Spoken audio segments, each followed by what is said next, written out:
la boda. Por eso en la parábola de las vírgenes, de las 10 vírgenes, el Señor hace énfasis de que las vírgenes que son sensatas son las únicas que dejan entrar a la boda, a la fiesta de la boda. Quiere decir que solamente las vírgenes sensatas son las que entran con el novio a cerrar o terminar lo que es la boda, para que se consuma. Ya estoy tratando de aprender cómo usar esa palabra. Entonces, quería hacer énfasis en eso. Era una parte que se me había olvidado y ya por lo menos está clara. Y eso es todo. Quiero pedirle disculpas por haberme olvidado. Bueno, vamos ahora a empezar técnicamente lo que se va a tratar este video de hoy en día. En el último video hablamos acerca de la copa en el jardín de Getsemaní, de las bodas y los pasos del matrimonio. Ahora vamos a hacer una conexión que existe entre los sacrificios del templo que se llevaban en el tiempo de Jesucristo, antes del tiempo de Jesucristo, como parte de la ley de Moisés y también antes de la ley de Moisés. Si ustedes recuerdan, a Adán se le pidió que hiciera sacrificios al Señor. Ahora vamos a conectar esos sacrificios con las enseñanzas que el Señor dio en su tiempo cuando Él estaba aquí en la tierra. Entonces, aquí tengo una pintura aproximadamente dando el ejemplo de los sacrificios que se llevaban en el templo en aquellos tiempos. ¿Cuál era la razón de estos sacrificios? Sabemos que estos sacrificios eran para que el pueblo recibiera perdón de sus pecados. Estos sacrificios eran hechos por la debida autoridad. Los sacerdotes del templo solamente eran aquellos que eran ordenados y que eran descendientes de los levitas. Los levitas fueron los únicos que recibieron el derecho de trabajar como obreros o como sacerdotes del templo. Y la razón por qué a los levitas se les dio este poder y esta autoridad y no a las otras tribus de Israel es porque cuando Moisés fue al monte de Sinaí y él bajó del monte, recuerdan que las tribus de Israel estaban adorando al becerro de oro. La única tribu que no adoró al becerro de oro era la tribu de Levi. Y por eso la tribu de Levi fue la única que conservó el derecho de servir por medio del sacerdocio en la casa del Señor, en el templo. Ahora, los sacrificios se tenían que llevar a cabo por la debida autoridad y de la manera indicada por Dios. Ahora, estos sacrificios sabemos que son simbólicos, además de literalmente recibir las personas el perdón de sus pecados. Hacer ese sacrificio era como una preparación, una ayuda para que ellos estuvieran claros y entiendan que vendría después el último sacrificio, el sacrificio del verdadero Cordero de Dios, que iba a ser Jesucristo en el jardín de Getsemaní y en la cruz. Perdón. También hay una relación entre los sacrificios del templo y las enseñanzas del Señor. Vamos a leer una escritura que se encuentra en Levíticos 2:13. Y dice así: y sazonarás con sal toda la ofrenda del grano que ofrezcas, y no permitirás que falte jamás de tu ofrenda de grano la sal del convenio de tu Dios. En toda ofrenda tuya ofrecerás sal. Ahora pueden ver ustedes que yo he puesto aquí la misma escritura en inglés. Y quiero compartir un punto con ustedes que va a ser algo que siempre tenemos que tener en mente a medida que hacemos estas presentaciones. Para que ustedes tengan una idea, yo tengo como Biblia de estudio una Biblia traducida directamente del hebreo, dos Biblias traducidas del hebreo al inglés. Tengo la Biblia que se tradujo, o el Antiguo Testamento, de unos registros que se encontraron en el Mar Muerto. Obviamente tenemos la Biblia que se usa normalmente en inglés, que es la de King James, el rey James. Santiago. que él fue el que mandó a traducirla o a hacer ciertos arreglos en la traducción. Y eso es una historia para otra presentación. Pero lo interesante que podemos ver aquí, que a veces hay que tener cuidado cuando nosotros hacemos énfasis en algún versículo de la Biblia, asegurarnos que la traducción esté correcta. Mira la diferencia tan grande que hay de traducción en este versículo entre el español y el inglés. En español dice que las ofrendas deben ser, las ofrendas de grano deben de llevar sal. En inglés dice las ofrendas de carne deben de llevar sal. Yo pienso que la de inglés es la que está correcta. Pero vean la diferencia tan grande que existe entre una y la otra. Pero de todas maneras, notan que aquí se refiere el Señor que debe de usar la sal del convenio de Dios. La sal del convenio de Dios. Ahora, ¿cuál es la conexión? Aquí vemos que el Señor está requiriendo que todo sacrificio tenía que llevar sal.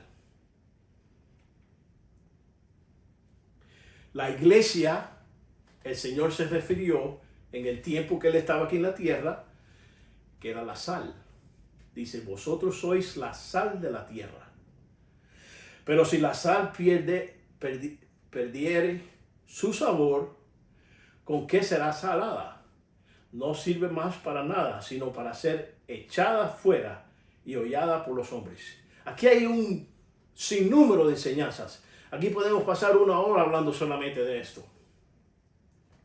Sabemos que aquí el Señor está usando la sal y nos está nosotros nombrando sal. Nosotros, la iglesia, somos la sal del mundo. Quiere decir que Él nos está diciendo, y más adelante en este mismo capítulo dice, ustedes son la luz del mundo. Pero Él está diciendo que la sal preserva, sirve como para preservar la comida. En este caso, la iglesia está sirviendo como algo que preserva al mundo. La sal purifica. Quiere decir que la sal o la iglesia está mandada a purificar al mundo. Y fíjate que dice, si la sal se echa a perder, ya no sirve para nada. Aquí viene la conexión con las 10 vírgenes. 5 vírgenes sensatas, 5 vírgenes insensatas. Una siendo sal que no se ha echado a perder y otra que ya no sirve porque no podrá salar, no podrá preservar porque se ha corrompido. Ya no sirve. Entonces vemos que el Señor está usando la sal, la iglesia, que también está como si fuéramos las 10 vírgenes, que también somos la iglesia.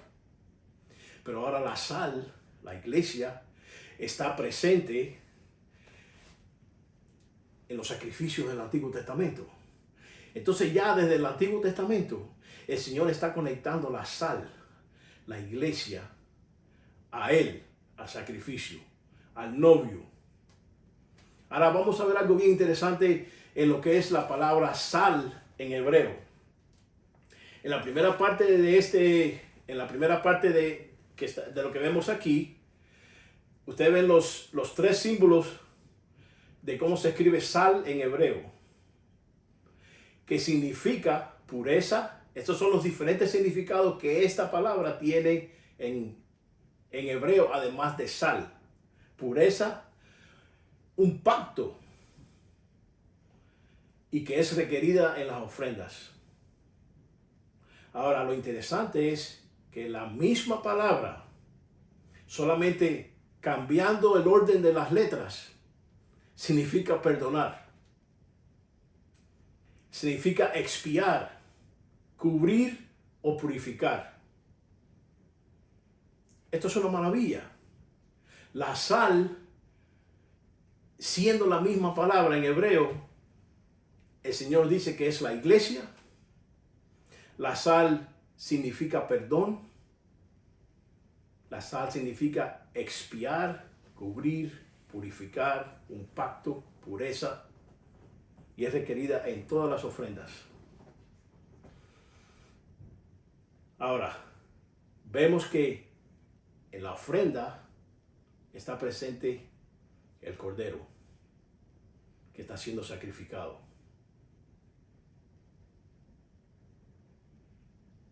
que es nuestro Señor, simbólicamente.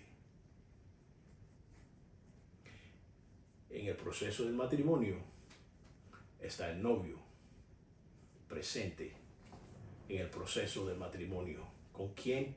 Con la novia. Y la novia está presente. En el sacrificio está el novio, el cordero. Y la novia está presente. La sal de la tierra. Vemos que el Señor conecta todo lo que Él enseña, una cosa con la otra. Nada se queda afuera. Aún en el significado de las letras está su mensaje. Si nosotros no aprendemos el significado de las letras, de las costumbres, de los sacrificios, de las parábolas, todo esto se hubiera pasado por alto. Otra vez, la iglesia es la novia, la sal, y es parte del pacto. Es un pacto antiguo, es testigo de la expiación. La sal está presente mientras el cordero está expiando por los pecados del mundo. Purifica, se asegura que el proceso se mantenga puro. La iglesia purifica el proceso de la expiación, manteniéndose pura y limpia para cuando llegue el cordero. Es requerida. Si la sal no está presente, el sacrificio no vale. Si la iglesia no está presente, el sacrificio no vale. Si el novio llega y la novia no está presente, no hay boda. Hermanos, qué belleza.